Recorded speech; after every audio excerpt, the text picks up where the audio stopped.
I propagate a pineapple, one of my favorite things to propagate. Things you'll need: pineapple, cutting utensil and cutting board, and a container with some water. To begin, I cut off the head of the pineapple where it meets the skin. Then I can leave the fruit protected till I cut it open later. Next, I remove the bottom leaves of the top. I'm looking for the little nodes as I peel, and I continue peeling until I have around an inch of those nodes exposed. Finally, I put the freshly trimmed pineapple in some water, rainwater if I have it, and I compost my trimmings. Now all I need is time and patience. How do we know when our pineapple is ready to plant? Well, we look at the roots. If your roots have gotten to be more than 1.5 inches long, well, this pineapple is going to survive in soil. Step 1 to planting: make sure you got a planter and get yourself some soil. Now you're going to spread the soil out in the center.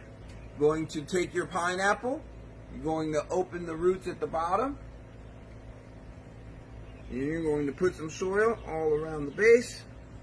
Next step, very important, make sure to water it thoroughly. Because it's been living in water, it's going to be a bit of a shock to move to soil. So just make sure you give it an extra amount of water in the beginning. I like to use the water it's been living in.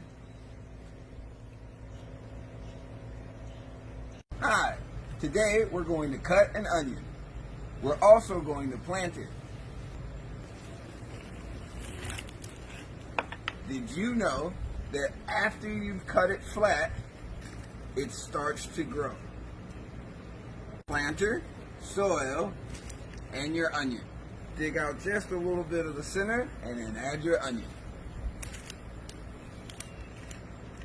Sprinkle a little soil on top and add some water.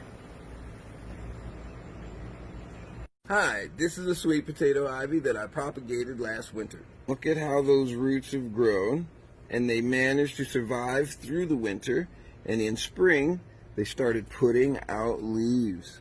I'll be able to plant this here in the next few weeks, and it's just going to turn into a beautiful sweet potato. Today we're going to plant this potato ivy that's been in water for several months in some soil. Step 1, I'm going to get some soil and put it into the planter. Step 2, we're going to gently lift the plant out of the vase,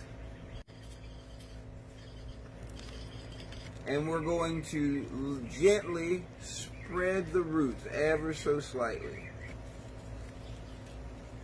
Step 3, I'm going to sit it inside of the planter. Step 4, I put some more soil on top. Make sure to put soil all the way around the roots. Next step is to water the ivy to make sure that the roots survive because they've been living in water for so long. And I use the water that they've been living in.